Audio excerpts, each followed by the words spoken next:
¿Qué tal? Buenas noches, estimados alumnos.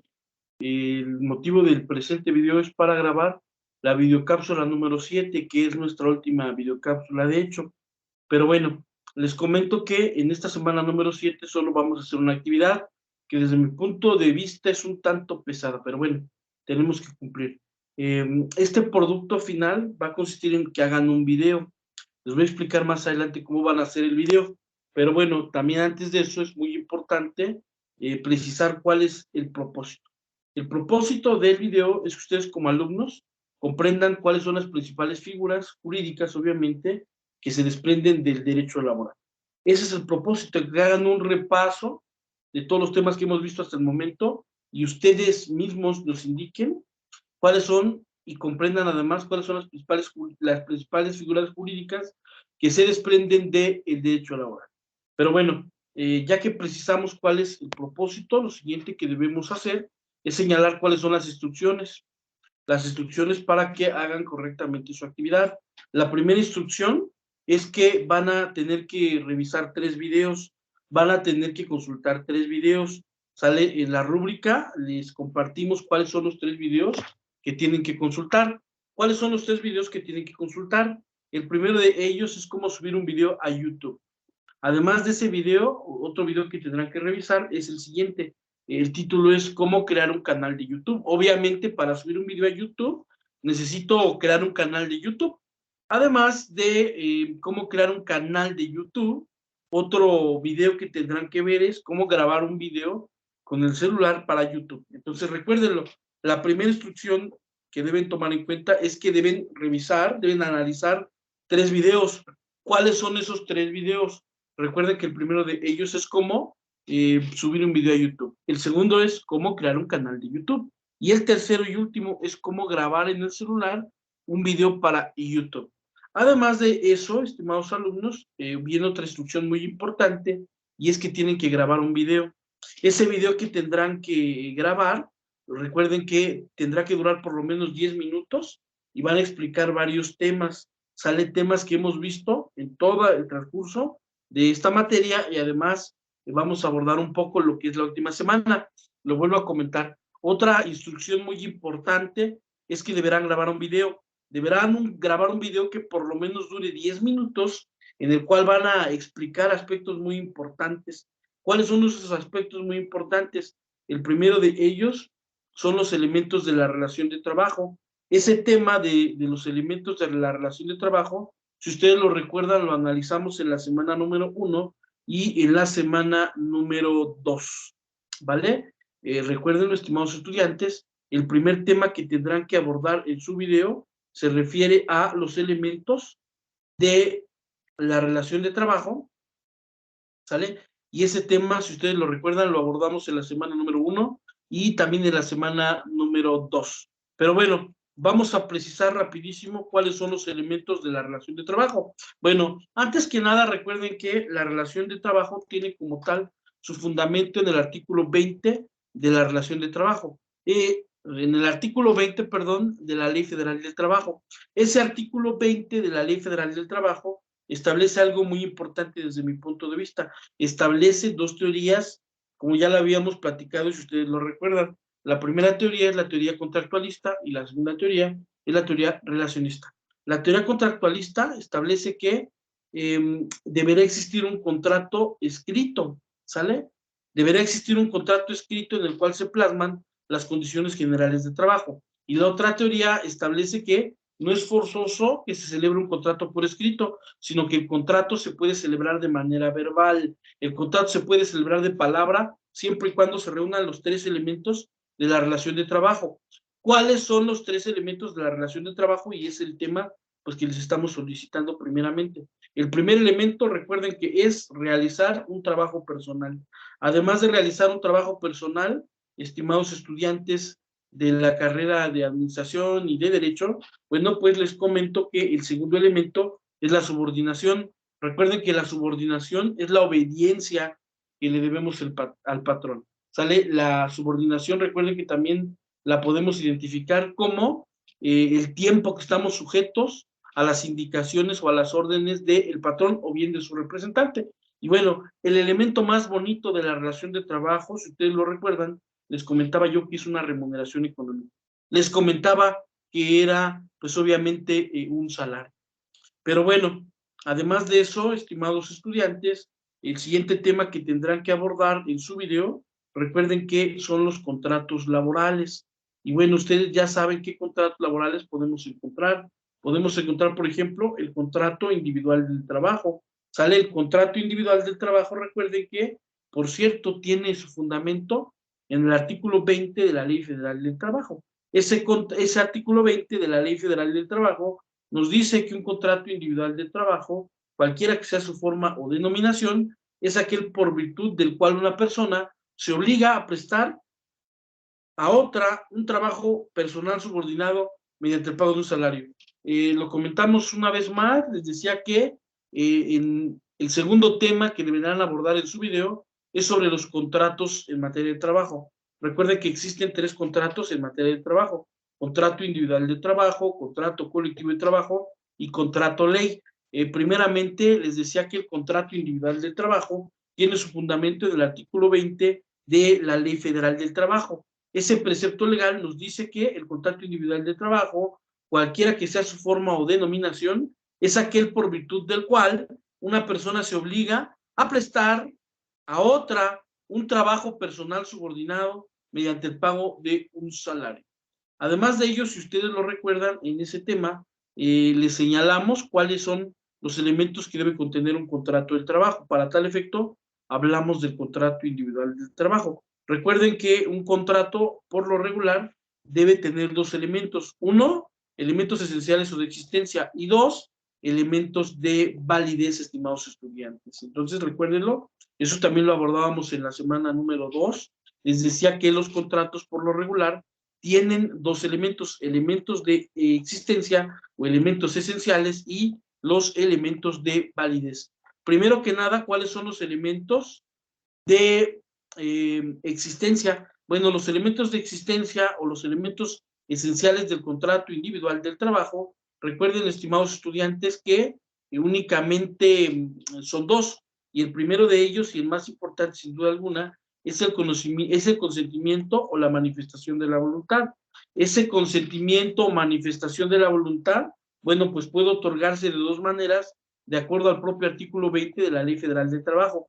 Puede otorgarse ya sea de manera escrita o de manera verbal. Pero bueno, además de ese elemento que es el consentimiento o la manifestación de la voluntad, otro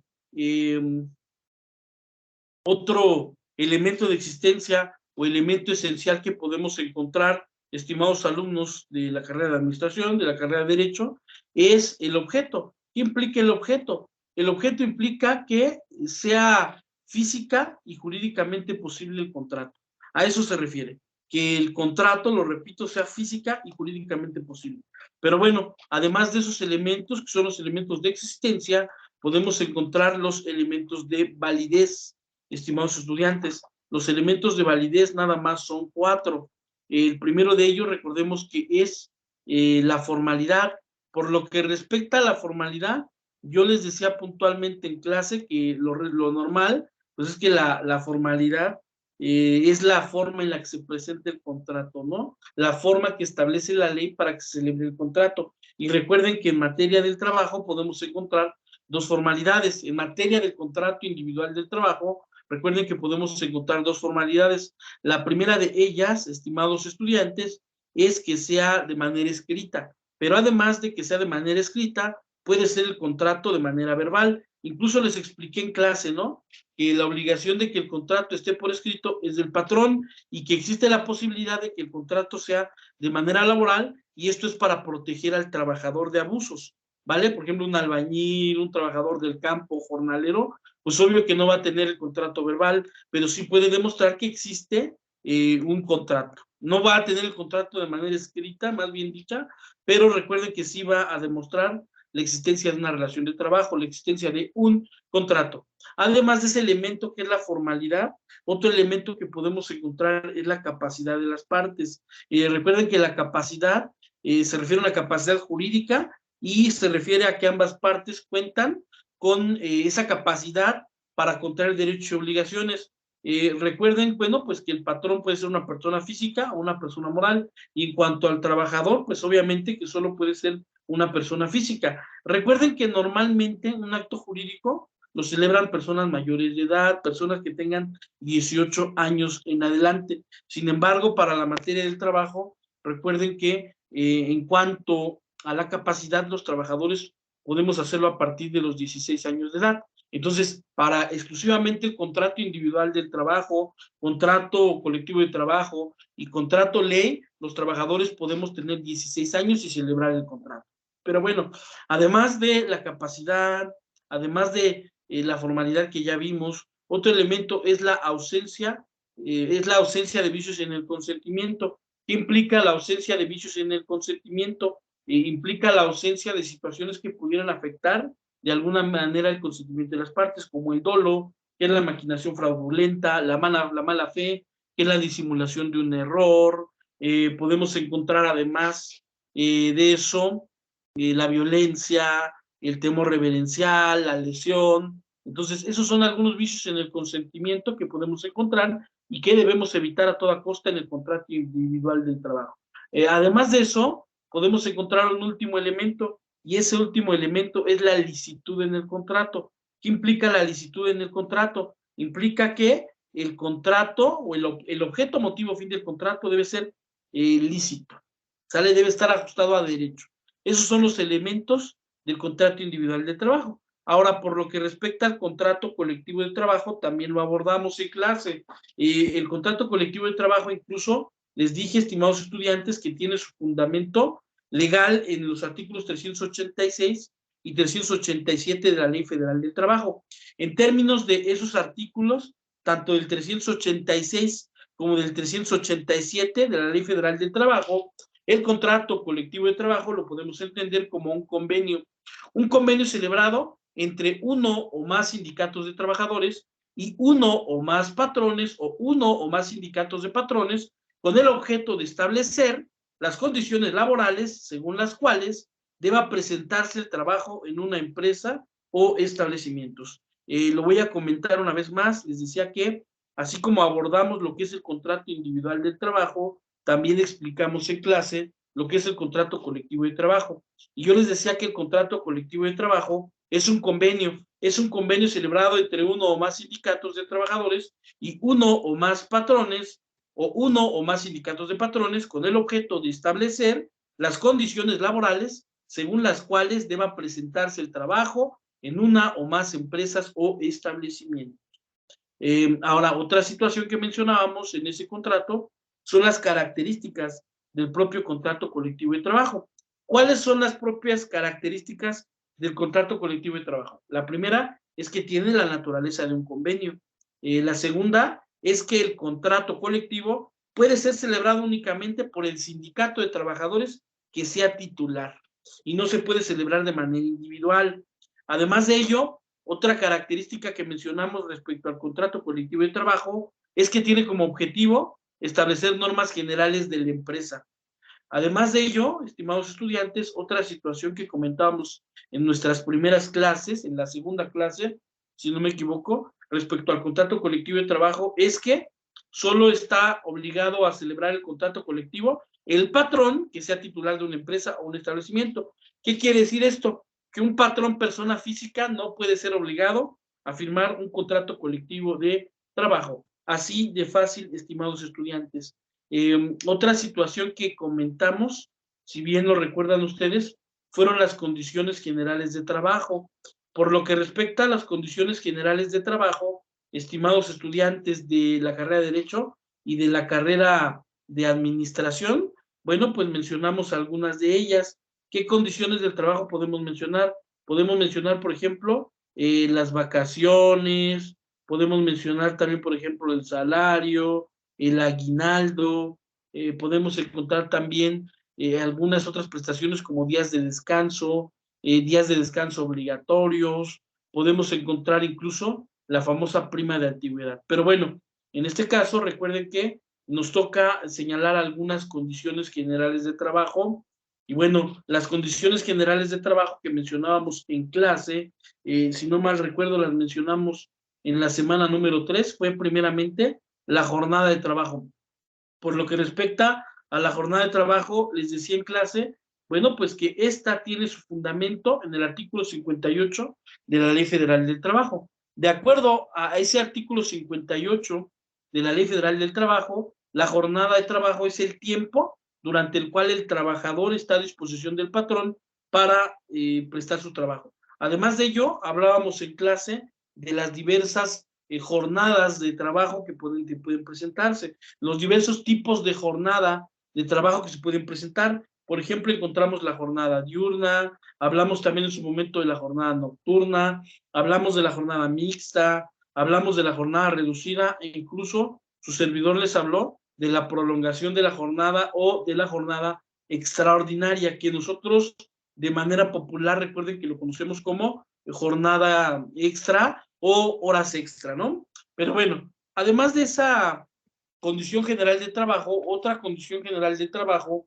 que podemos encontrar, estimados alumnos, son los días de descanso. Recuerden que primeramente encontramos un día de descanso semanal con fundamento en el artículo 69 de la Ley Federal del Trabajo. Recuerden que por cada 6 días de trabajo, el trabajador disfrutará de un día de descanso, por lo menos con goce de salario íntegro. Lo comento una vez más, les decía que tenemos derecho a un día de descanso semanal y el fundamento legal de ese día de descanso semanal es el artículo 69 de la Ley Federal del Trabajo. Ese precepto legal, recuerden que establecí que por cada 6 días de trabajo, el trabajador disfrutará de un día de descanso, por lo menos con goce de salario íntegro.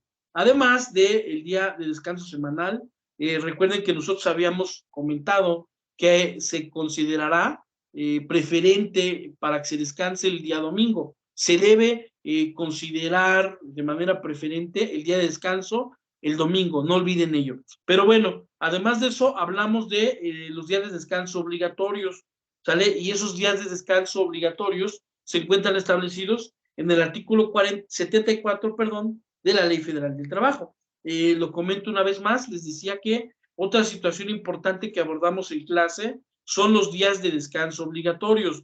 Esos días de descanso obligatorio los podemos encontrar en el artículo 74 de la Ley Federal del Trabajo. El primero de ellos, recuerden que es el 1 de enero, por el año nuevo. El segundo es el primer lunes de febrero en conmemoración del 5 de febrero. Sale celebrando, obviamente, el día de nuestra Constitución. Además de ello, estimados estudiantes, el tercer lunes de marzo, en conmemoración del 21 de marzo, natalicio de Benito Juárez, el 1 de mayo, el Día Internacional del Trabajo, el 16 de septiembre, el inicio de la lucha de independencia, ¿sale? El tercer lunes de noviembre, en conmemoración del día 20 de noviembre, cuando es el inicio de nuestra Revolución Mexicana, el 1 de diciembre de cada 6 años, que es cuando corresponde la transmisión del Poder Ejecutivo Federal. Incluso quedamos que esto pues ocurre cada 6 años, ¿no? Y nos va a tocar ese día de descanso hasta el 1 de diciembre, pero del año 2024. Además, también se considera como día de descanso el día 25 de diciembre. Ya saben que el día 25 de diciembre, pues obviamente se refiere a la Navidad. Pero bueno, además de eso, otra prestación que podemos encontrar, otra condición general de trabajo y que está relacionada a los días de descanso obligatorios, es la prima dominical. La prima dominical, recuerden que tiene su fundamento legal en el artículo 71 de la Ley Federal del Trabajo. Ese artículo 71 de la Ley Federal del Trabajo nos señala que los trabajadores que prestan servicios en día domingo tendrán derecho a una prima adicional de un 25% por lo menos sobre el salario de los días ordinarios de trabajo. Recordemos que la prima dominical tiene su fundamento legal en el artículo 71 de la Ley Federal del Trabajo. Les decía que ese precepto legal establece que los trabajadores que presten sus servicios en día domingo tendrán derecho a una prima adicional de un 25%, por lo menos sobre el salario de los días ordinarios trabajados. Pero bueno, además de ello, hablamos como tal de las vacaciones, hablamos del precepto legal que establece cómo se deben calcular las vacaciones. El precepto legal que establece cómo se van a calcular las vacaciones es el artículo 76 de la Ley Federal del Trabajo. Dicho precepto legal establece que los trabajadores que tengan más de un año de servicio disfrutarán de un periodo anual de vacaciones pagadas, que en ningún caso podrá ser inferior a 6 días laborales y que aumentará 2 días laborales hasta llegar a 12 por cada año subsecuente de servicios. Incluso en clases, si ustedes lo recuerdan, hacíamos una analogía, ¿no? Por un año laborado, ¿cuántos días de descanso, cuántos días de vacaciones pagadas tiene derecho el trabajador? 6 días. Al segundo año trabajado en la empresa, ¿cuántos días de vacaciones tiene derecho el trabajador? 8 días. Al tercer año trabajado, ¿cuántos días de vacaciones tiene derecho el trabajador? A 10 días. Al cuarto año trabajado, ¿cuántos días de vacaciones pagadas tiene derecho el trabajador? 12 días. De 5 a 9 años, el trabajador tiene derecho a 12 días de vacaciones pagadas.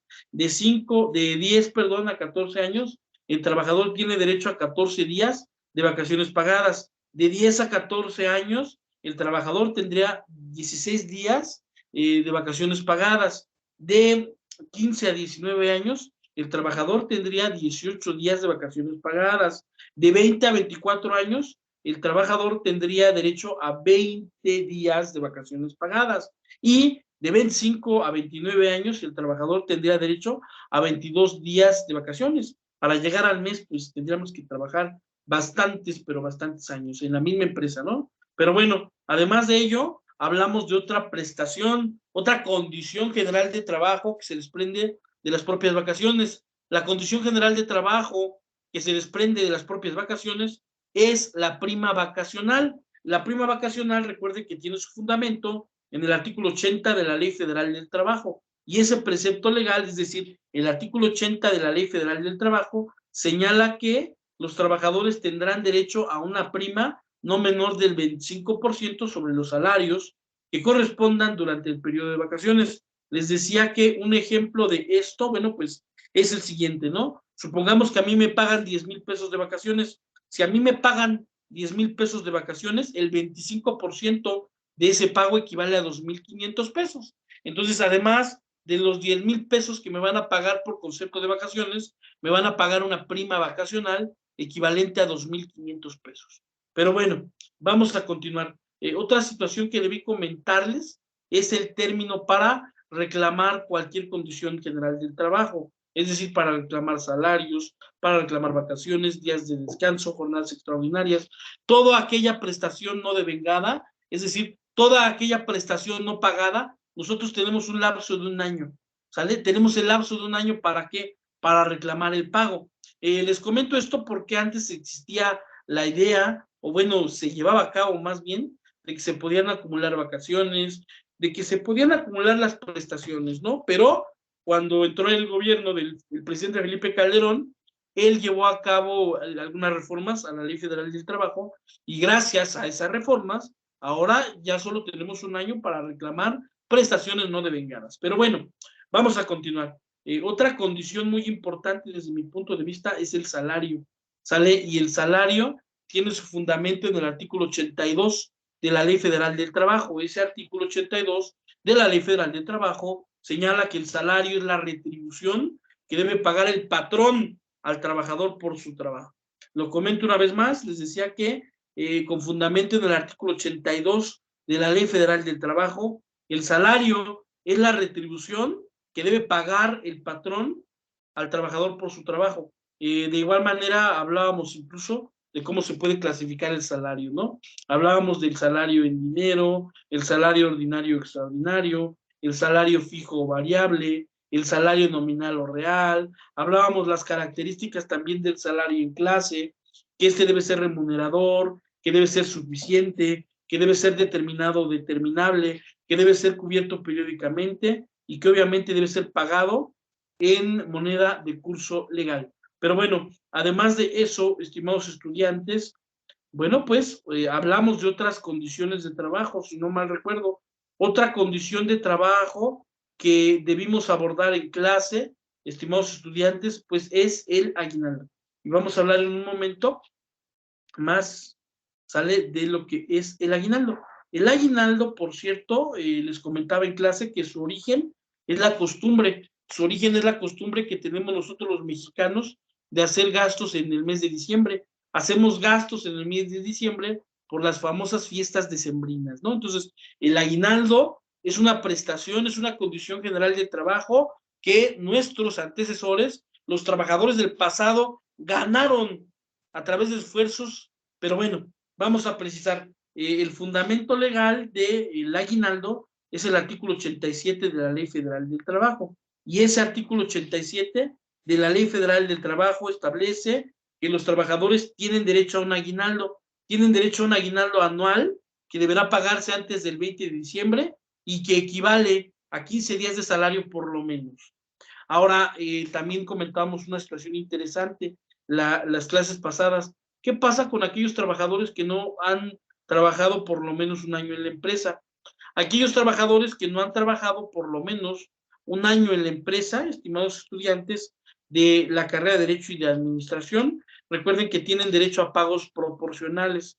Un ejemplo, ya sabemos que el aguinaldo equivale a una quincena, ¿no? ¿Qué pasa si yo trabajo nada más 6 meses? Tengo derecho a que me paguen 7.5 días de aguinaldo, ¿no?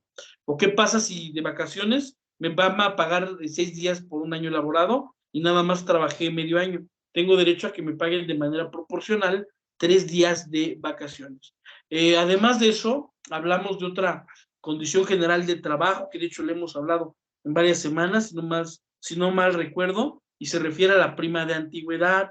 Recuerden que la prima de antigüedad consiste en el importe o el pago de 12 días de salario por cada año de servicios. Recuerden que, de acuerdo a lo comentado en clase, la finalidad de la prima de antigüedad es la estabilidad en el empleo. ¿Sale? Es que el trabajador no renuncie rápidamente, ni que el patrón lo vaya a despedir también rápidamente, ¿no? Pero bueno, ¿qué otras condiciones generales de trabajo podemos encontrar? La habitación que se va a garantizar por parte del patrón a través del famoso Infonavit. Recuerden que el patrón cotiza el 5% de nuestro salario de manera bimestral. Pero bueno, además de ello, estimados estudiantes, otras prestaciones que podemos encontrar son los alimentos, por ejemplo, y prestaciones superiores a las de la ley o prestaciones que no contempla la propia ley. ¿Cómo qué prestaciones puedo hablarles, estimados estudiantes? Por ejemplo, bonos. Los bonos no los contempla la ley, bonos de productividad, sin embargo, los patrones pueden otorgar los bonos de puntualidad. O sea, esas son prestaciones, recuérdenlo, que no establece la ley, pero que sin embargo los patrones las pueden otorgar, ¿vale? Vamos a continuar, estimados estudiantes, con esta última videocápsula. Y bueno, pues recuerden que estamos platicando todavía de algo muy importante para nosotros, que son los temas que tendrán que abordar en su video. Otro tema que tendrán que abordar en su video son los derechos y obligaciones patronales. Eso también lo vimos, estimados estudiantes. Si ustedes lo recuerdan, les mencioné en esa clase que primero podemos encontrar las obligaciones patronales, y las obligaciones patronales, por cierto, se encuentran establecidas en el artículo 132 de la Ley Federal del Trabajo. ¿Cuáles son las obligaciones patronales que establece ese artículo 132 de la Ley Federal del Trabajo? Establece la obligación de pagar salarios e indemnizaciones. Otra obligación del patrón es la de proporcionar los útiles, instrumentos y materiales necesarios para la ejecución del trabajo. Otra obligación, obviamente, del patrón es la de guardar el debido respeto a los trabajadores, absteniéndose de maltratarlos. Otra obligación que tienen los patrones, obviamente, es la de informar al sindicato titular del contrato colectivo de trabajo y a los trabajadores de categoría inmediata inferior sobre los puestos de nueva creación, las vacantes definitivas y las vacantes que deban cubrirse. Además de esa obligación, otra obligación patronal que podemos encontrar es la de que los patrones deben proporcionar capacitación y adiestramiento a sus trabajadores. Además de esa obligación, otra obligación que mencionamos que tienen los patrones, obviamente, es la de cumplir con las disposiciones en materia de seguridad e higiene que fijen las leyes y reglamentos para prevenir riesgos profesionales, es decir, para prevenir riesgos de trabajo. Además de esa obligación, otra obligación que tienen obviamente los patrones es la de permitir la inspección y vigilancia que las autoridades en materia del trabajo realicen en las instalaciones de la empresa con la finalidad de cerciorarse del cumplimiento de las normas de trabajo. Recuerden que esas inspecciones, se los dije en clase, quien las lleva a cabo es el Servicio Nacional de Inspección del Trabajo. Y bueno, además de esa obligación, otra obligación patronal, otra obligación que tienen los patrones, estimados alumnos, es la de proporcionarle a las trabajadoras embarazadas la protección que establezcan los reglamentos correspondientes. Otra obligación que tienen los patrones, obviamente, es la de participar en la integración y funcionamiento de las diversas comisiones que la ley señala. Recuerden que esas comisiones que estamos mencionando en este momento son comisiones mixtas. ¿Qué comisiones podemos encontrar? Por ejemplo, la comisión mixta de capacitación y adiestramiento, la comisión mixta en materia de seguridad e higiene, la comisión mixta en materia del pago de utilidades. Pero bueno, vamos a continuar, si es que no hay duda, que obviamente pues no va a haber duda, porque esta sesión la estoy grabando únicamente yo, pero bueno, si tienen alguna duda ya saben que la podemos atender en nuestra clase correspondiente a la semana número 7. Pero bueno, vamos a continuar con otra situación importante, que es el tema que abordamos, si no mal recuerdo, en la semana número 4, y que son las obligaciones de los trabajadores. ¿Cuáles son las obligaciones de los trabajadores? Son varias. La primera de ellas es que deben observar las medidas preventivas e higiénicas que establezcan las leyes y reglamentos. Otra obligación que tienen los trabajadores es la de desempeñar el trabajo bajo la dirección del patrón o de su representante. Otra obligación que tienen los trabajadores, estimados estudiantes, es prestar el trabajo de manera eficiente, de manera personal, ¿vale? Lo comento una vez más, les decía que otra obligación que tienen los patrones, que tienen los trabajadores, perdón, es la de prestar el trabajo de manera eficiente y de manera personal. Otra obligación que tienen los trabajadores, estimados alumnos, es la de formar parte de los organismos que establece la ley. Y ya mencionamos hace un rato con las obligaciones de los patrones, organismos que establece la ley, ¿no? Como la Comisión Mixta de Capacitación y Adiestramiento, la Comisión Mixta de Seguridad e Higiene y la Comisión Mixta para el reparto o pago de utilidades. Otra obligación que tienen los trabajadores es la de someterse a los exámenes médicos previstos en el reglamento interior y demás normas vigentes en la norma o empresa. Lo comento una vez más, me parece muy importante esta obligación de los trabajadores y se las voy a comentar una vez más. Otra obligación es la de someterse a los exámenes médicos previstos en el reglamento interior y demás normas vigentes de la empresa o establecimiento. Otra obligación que tienen los trabajadores, estimados alumnos, es la de no revelar secretos técnicos, comerciales y de fabricación que por razón de su actividad dentro de la empresa o establecimiento conozcan. Lo voy a comentar una vez más. Les decía que otra obligación que tienen los trabajadores es la de no revelar secretos técnicos, comerciales y de fabricación que por razón de su actividad dentro de la empresa o establecimiento conozcan. Estos secretos nosotros en derecho, nosotros en propiedad intelectual les llamamos secretos industriales. Entonces realmente no tiene el derecho, no tiene la posibilidad el trabajador de revelar secretos industriales. Al contrario, tiene la obligación de callarse, de no revelar secretos industriales. Pero bueno, hay una última obligación que tienen los trabajadores y es muy importante desde mi punto de vista, y esa última obligación es el deber de fidelidad. Lo comento una vez más, la última obligación que tienen los trabajadores es una obligación o un deber de fidelidad. ¿A qué se refiere esta fidelidad? A guardar los secretos de la empresa, a abstenerse de actos de competencia, a la obligación de trabajar eficientemente, a la obligación humanitaria de asistencia y a la obligación de actuar con honestidad. Pero bueno, eso es por lo que respecta a los derechos y obligaciones de los patrones y de los trabajadores. Además, estimados estudiantes, otro aspecto que deberemos abordar en el video, recuerden que se refiere a los accidentes de trabajo. Y los accidentes de trabajo, si ustedes lo recuerdan, los abordamos en la semana número 5. Abordamos, si ustedes lo recuerdan, qué es un riesgo de trabajo. Recuerden que los riesgos de trabajo, estimados alumnos, se pueden presentar de dos maneras. Un riesgo de trabajo Puede ser un accidente o puede ser una enfermedad. ¿Cuál es la diferencia entre un accidente y una enfermedad? Quedamos que el accidente es aquel que ocurre de manera instantánea, ¿verdad? Les voy a dar un ejemplo. Está un trabajador manipulando una sierra y lamentablemente se descuida y se corta un brazo o se corta un dedo. Ese es un accidente de trabajo porque ocurre en un solo momento, porque ocurre de manera instantánea. Además del accidente de trabajo, podemos encontrar la enfermedad de trabajo. Recuerden que la enfermedad de trabajo es aquella alteración orgánica que se va a presentar de manera paulatina, es decir, se va a presentar poco a poco, estimados alumnos. ¿Vale? Ejemplos de enfermedades podemos encontrar varias: la artritis, la laringitis, cáncer en los pulmones. Realmente se pueden encontrar varias enfermedades. Incluso les decía que la enfermedad del siglo XXI, la enfermedad para nosotros los profesionistas, ¿cuál va a ser? El estrés, obviamente, estimados estudiantes. Pero bueno, además de ello, en esa semana número 5, otra situación que abordamos y podrán abordar ustedes en su video, obviamente, son las consecuencias que producen los riesgos de trabajo. ¿Cuáles son las consecuencias que producen los riesgos de trabajo?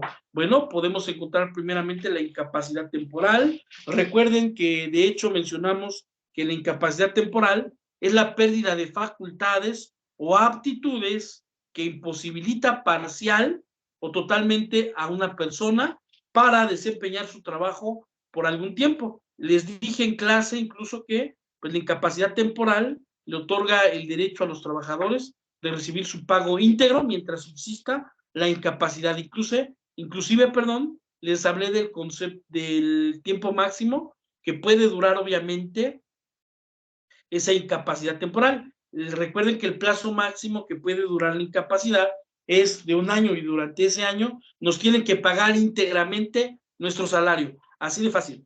Además de la incapacidad temporal, recuerden que podemos encontrar también la incapacidad permanente parcial. Recuerden que la incapacidad permanente parcial se refiere a la disminución de las facultades o aptitudes de una persona para trabajar. De igual manera es importante comentarles que esa incapacidad permanente parcial otorga prestaciones en dinero y prestaciones en especie. ¿Cuáles son las prestaciones en especie que otorga? El derecho a la hospitalización, el derecho a la rehabilitación. ¿Y cuáles son las prestaciones en dinero que otorga? Otorga una pensión para la persona que sufrió ese accidente o esa enfermedad, y además otorga también la indemnización que señala la Ley Federal del Trabajo con apego al porcentaje que establece la propia tabla de la Ley Federal del Trabajo.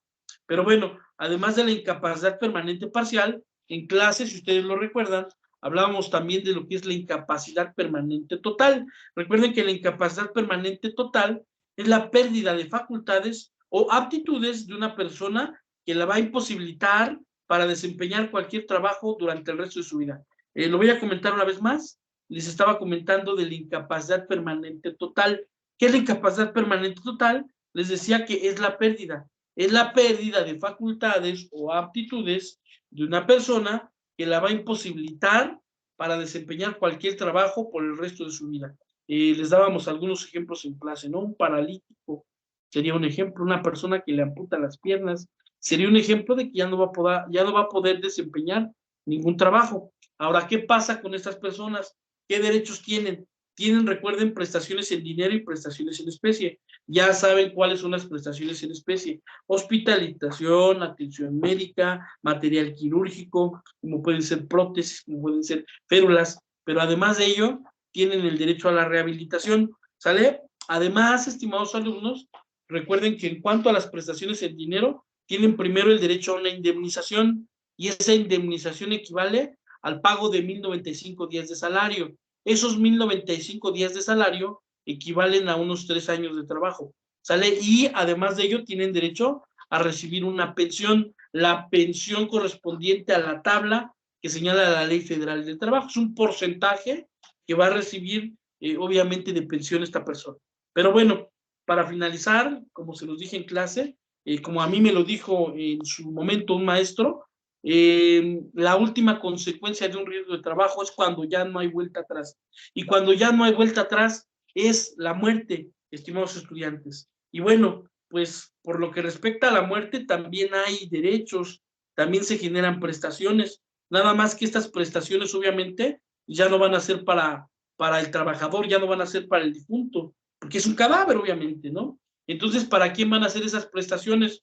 Van a ser para, obviamente, los dependientes económicos, van a ser para los derechohabientes del trabajador que ha fallecido en ejercicio de su trabajo. ¿Qué prestaciones tienen dinero? Prestaciones en especie. Tiene la familia del trabajador fallecido atención médica, tiene el derecho a hospitalización, pero bueno, además de ello, estimados estudiantes de la carrera de administración, de la carrera de derecho, también tiene derecho a recibir prestaciones en dinero. ¿Cuáles son las prestaciones en dinero a que tienen derecho a recibir? Las prestaciones en dinero a que tienen derecho a recibir, estimados estudiantes, es el derecho a recibir primeramente una indemnización. La indemnización, recuerden que equivale al pago de 5,000 días de salario. Además de recibir una indemnización, también tienen derecho a recibir gastos funerarios que equivale a 2 meses de salario del trabajador. Y por último, tienen derecho a recibir pensión. Todos los dependientes económicos del trabajador tendrán derecho a recibir una pensión. Por ejemplo, la viuda tiene derecho a recibir pensión, pensión por viudez se llama. Además de la viuda, los hijos, los dependientes económicos, se le llama pensión por orfandad. Cada uno de los huérfanos tiene derecho a recibir, obviamente, una pensión. Pero bueno, continuando con esto y para finalizar con este tema, les hago la observación que con fundamento en el artículo 501 de la Ley Federal del Trabajo se precisa a lo que tienen derecho los trabajadores que han sufrido un riesgo de trabajo y se van a dar cuenta pues que es muy similar a lo que yo he estado comentando, ¿no? Les hago la observación que con fundamento en el artículo 501 de la Ley Federal del Trabajo, los trabajadores tienen derecho a, primeramente, asistencia médica y quirúrgica, que ya lo había comentado. Además de ese derecho, otro derecho que tienen los trabajadores que han sufrido un riesgo de trabajo, con fundamento en el artículo 501 de la Ley Federal del Trabajo, es la rehabilitación. Además de la rehabilitación, otro derecho a que tienen los trabajadores que han sufrido un riesgo de trabajo es la hospitalización cuando este sea el caso. Además de la hospitalización, otro derecho que tienen los trabajadores que han sufrido un riesgo de trabajo son medicamentos y material de curación. Y ya para finalizar, el último derecho que tienen los trabajadores con fundamento en el artículo 501 de la Ley Federal del Trabajo y que obviamente han sufrido un riesgo de trabajo es la indemnización fijada por la propia Ley Federal del Trabajo. Pero bueno, además de lo que hemos estado mencionando, estimados estudiantes, les hago la observación que en su video tenemos que hablar del último tema y es el último tema pues que vamos a abordar más detalladamente en nuestra clase correspondiente a la semana 7, pero bueno, ahorita lo vamos a hablar de manera resumida. Ese último tema que deberán abordar en su video correspondiente, ya saben, a la semana 7, es el procedimiento de huelga. Y lo primero que debemos precisar es en qué consiste la huelga como tal, ¿no? ¿Qué es la huelga, estimados estudiantes? La huelga podemos entenderla, estimados alumnos, como la suspensión temporal del trabajo llevada a cabo por una coalición de trabajadores. Lo comento una vez más, estimados estudiantes, les decía que la huelga es la suspensión temporal del trabajo llevada a cabo por una coalición de trabajadores.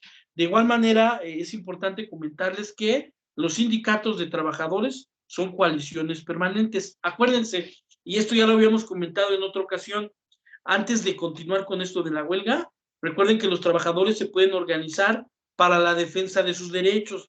¿Cómo se van a organizar los trabajadores para la defensa de sus derechos? En sindicato y en coalición. El sindicato es una organización permanente, sale para la defensa de los derechos de los trabajadores. Y la coalición es una organización temporal para la defensa de sus derechos. ¿Cuándo se va a acabar la coalición? Cuando se acaba la huelga. Ahí se acaba esa coalición. Pero bueno, les comento, estimados estudiantes, con relación a la huelga, obviamente, que la huelga podrá abarcar una empresa, ¿sale? O uno o varios establecimientos. Y además de ello, es importante comentarles también, pues que los trabajadores no deben excederse en cuanto a la huelga. Los trabajadores, en cuanto a la huelga, deberán limitarse al mero acto de la suspensión de trabajo. Pero bueno, Además de lo que les estoy comentando, otra situación importante que deberemos abordar en este tema es como tal el objeto de la huelga o la finalidad de la huelga, como ustedes quieran. ¿Sale? Esa es otra situación que lo vuelvo a comentar. Vamos a platicar en este momento. ¿Cuál es el objeto o la finalidad de la huelga? Realmente hay varias finalidades que tiene la huelga. La primera de ellas, estimados estudiantes, es conseguir el equilibrio entre los factores diversos de producción, armonizando los derechos del trabajo con los del capital. Lo vuelvo a comentar, recuerden que el primer objeto de la huelga es el de conseguir el equilibrio entre los diversos factores de producción, armonizando los derechos del trabajo con el capital. ¿Qué quiere decir esto? Que se debe consagrar un principio importante, que es el principio de proporcionalidad, a trabajo igual, salario igual. Así de fácil. Si están trabajando, los trabajadores obviamente tienen derecho a recibir un salario igual por el trabajo que han desempeñado. Pero bueno, además de ese objeto, otro objeto que podemos encontrar en la huelga es el de obtener del patrón o patrones la celebración del contrato colectivo de trabajo y exigir su revisión al terminar el periodo de su vigencia de conformidad con lo dispuesto en la propia Ley Federal del Trabajo.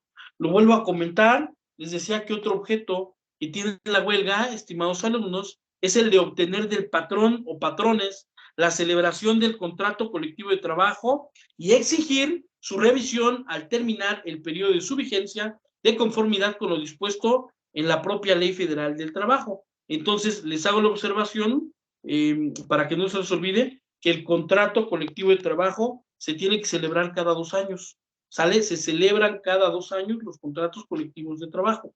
¿Cuál es la finalidad? Obtener mejores condiciones para los trabajadores. Entonces, imaginemos que el patrón, pues, se hace que la Virgen le habla, ¿no? Como decimos en México, se hace la vista gorda, no quiere comentar nada respecto al contrato. ¿Qué podemos hacer los trabajadores? Emplazamos a huelga para efecto de que se siente con nosotros y firme el contrato colectivo de trabajo. Además de ese objeto, otro objeto del contrato colectivo de trabajo es el de obtener de los patrones la celebración de un contrato ley y exigir la revisión al terminar su periodo de vigencia. Lo comento una vez más, les decía que otro objeto que tiene la huelga es el de obtener de los patrones la celebración del contrato ley y exigir su revisión al terminar el periodo de su vigencia. Además, muchachos, de ese objeto podemos encontrar otros objetos de la huelga. Otro objeto que podemos encontrar en la huelga es exigir el cumplimiento del contrato colectivo de trabajo o el contrato ley en las empresas o establecimientos que se hubiere violado. Lo voy a comentar una vez más. Este objeto me parece muy importante y se los comento una vez más. Les decía que otro objeto de la huelga es el de exigir el cumplimiento del contrato colectivo de trabajo o del contrato ley en las empresas o establecimientos en que hubiese sido violado.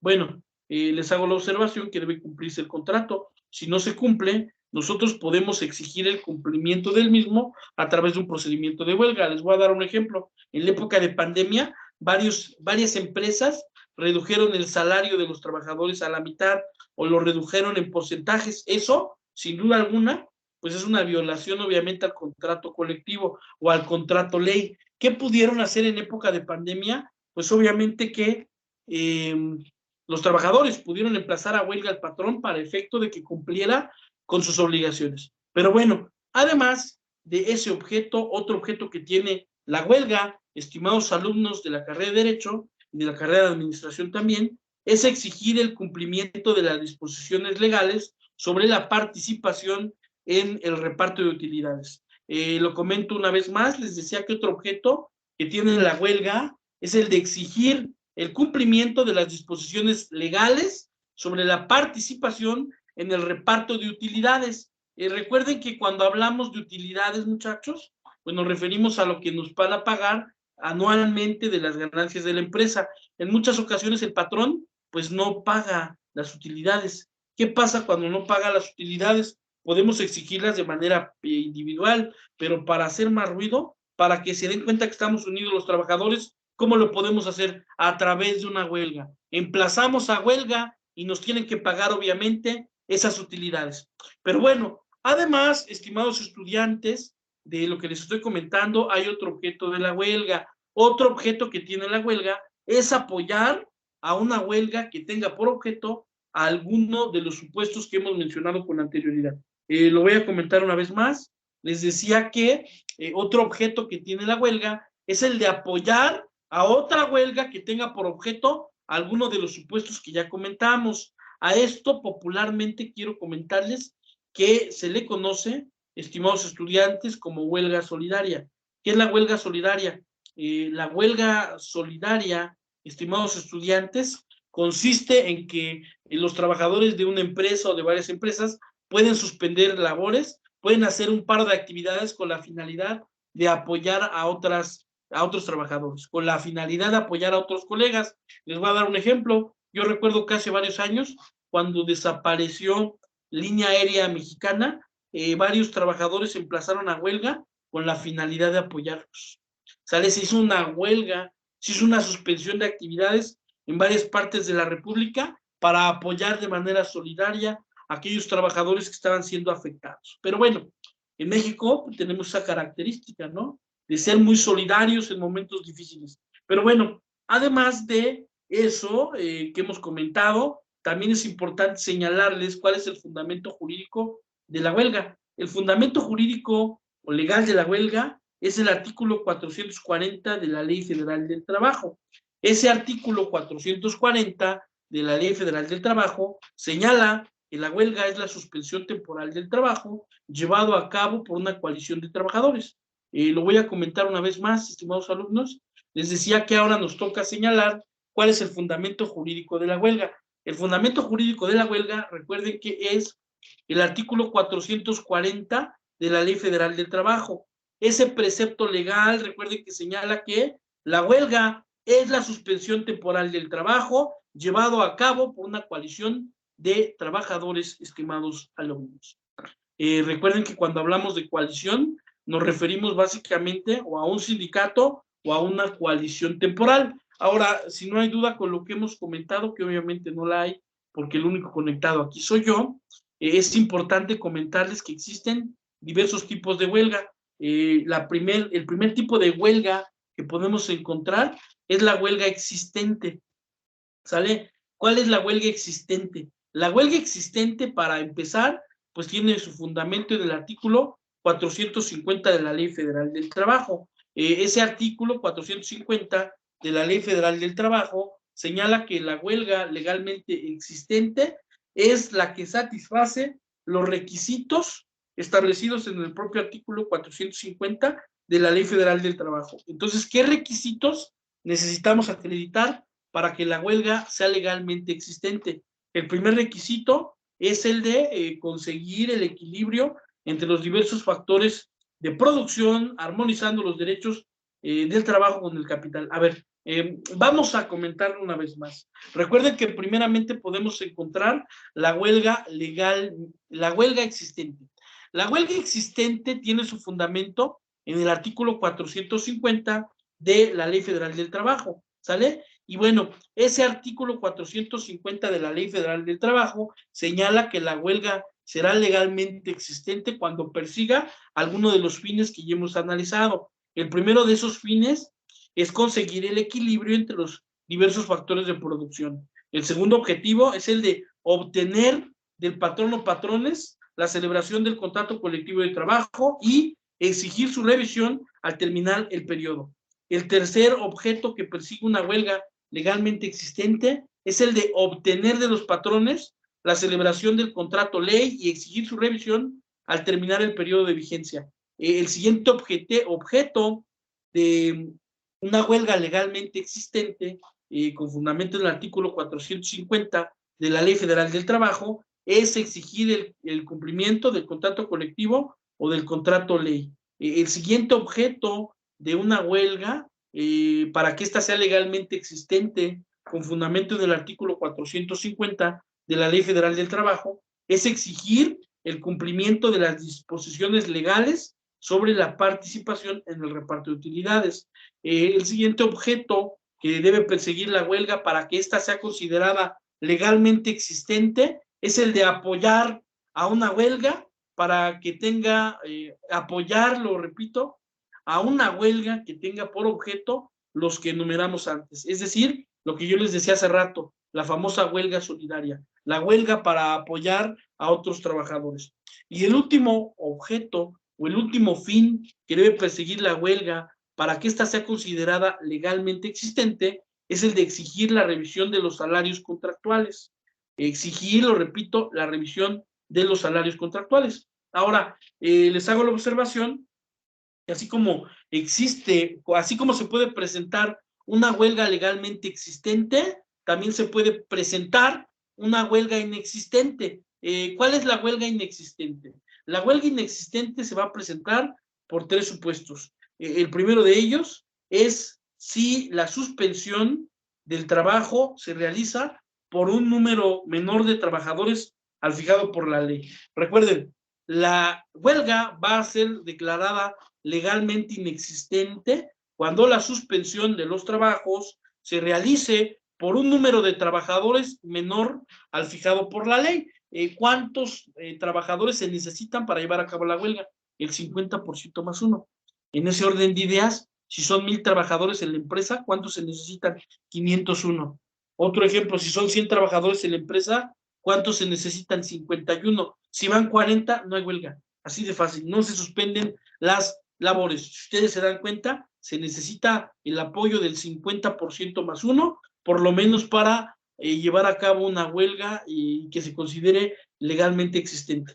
También se considera como una huelga inexistente o una huelga legalmente inexistente si la huelga no tiene por objeto alguno de los supuestos establecidos en el artículo 450 de la Ley Federal del Trabajo. Se los comento una vez más, les decía que también se va a considerar a la huelga legalmente inexistente cuando no tiene por objeto alguno de los establecidos por el artículo 450 de la Ley Federal del Trabajo y que ya mencionamos con anterioridad, ¿no? Por ejemplo, ya habíamos mencionado que la huelga solidaria, que la revisión del contrato, que se cumpla con el pago de utilidades, entre otros. Si no tiene algún objeto que señala el artículo 450 de la Ley Federal del Trabajo, pues obviamente que la huelga será legalmente inexistente. Además de ello, estimados estudiantes, otra situación por la cual la huelga puede ser legalmente inexistente es cuando no se cumplan con los requisitos señalados en el artículo 920 de la Ley Federal del Trabajo.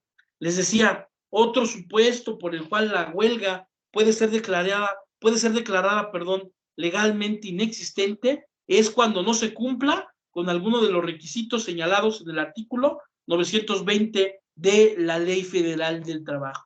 En este orden de ideas, estimados estudiantes de la carrera de Derecho, es importante hacerles la observación de la carrera de Derecho y de la carrera de Administración, es importante hacerles la observación que lo que señala el artículo 920 de la Ley Federal del Trabajo es algunas cuestiones procesales.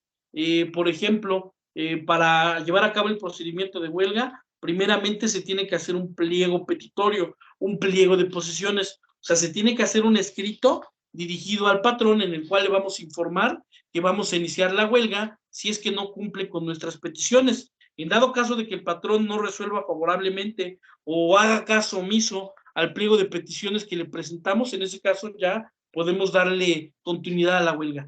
A eso se refiere el artículo 920 de la Ley Federal del Trabajo, a cuestiones de carácter procesal que se le deben dar cumplimiento. Pero bueno, además de esos tipos de huelga, también podemos encontrar lo que es la huelga ilícita y la huelga injustificada. Nada más que esto de la huelga ilícita y la huelga injustificada ya lo vamos a hablar en nuestra clase correspondiente a la semana número 7. También vamos a hablar del procedimiento ya en nuestra clase correspondiente al número 7. Les hago la observación, bueno, pues que esto es básicamente lo que tendrán que abordar en su video. Recuerden que dicho video debe durar por lo menos 10 minutos y deben abordar todos y cada uno de los temas que abordó su servidor en este momento. Una vez que tengan toda la información, una vez que tengan el video ya grabado, recuérdenlo, deben subir su video a YouTube y además deben compartirme el enlace por medio de un documento PDF. Entonces, ya que suban el video a YouTube, hacen un documento en Word, y en ese documento en Word me pegan su enlace, lo convierten a PDF y lo mandan a la plataforma. Deben tener cuidado de que el video sea público, porque si el video es privado, nada más lo pueden ver ustedes y yo no lo puedo ver. Entonces, el video debe ser público para que yo también lo pueda ver y los pueda evaluar. Si no es público el video, lamentablemente, pues que los voy a dejar sin calificación. Entonces, debemos tener cuidado. Ahora, por lo que respecta a los indicadores, ya saben cuáles son. El primero de ellos es sobre el contenido. El contenido se refiere a que la apariencia, total del video es agradable y fácil de comprender. El segundo indicador es el diseño. ¿Qué implica el diseño? Que deben abordar todos y cada uno de los elementos que yo les dije en esta sesión. Además del diseño, que consiste, lo vuelvo a comentar, en abordar todos y cada uno de los elementos que yo señalé en esta sesión, debemos tener fluidez. ¿A qué me refiero con la fluidez? No debemos tener errores al momento de presentar nuestra exposición. Y bueno, para finalizar, el último elemento que debo observar en su video es las fuentes de información. Deben señalarme al final de su video qué fuentes de información consultaron para realizar el mismo. Esto es en cuanto a nuestra videocápsula correspondiente a la semana número 7. Para mí, bueno, pues es un gusto haber trabajado con ustedes. Todavía tenemos la oportunidad de vernos, obviamente, en nuestra clase correspondiente a la semana número 7. Pero bueno, espero que sea de su agrado la presente videocápsula que hago con mucho gusto para ustedes. Y bueno, sin más que decir por el momento, les agradezco de antemano su atención. Que tengan excelente noche o excelente tarde, dependiendo del momento en que vean esta videocápsula.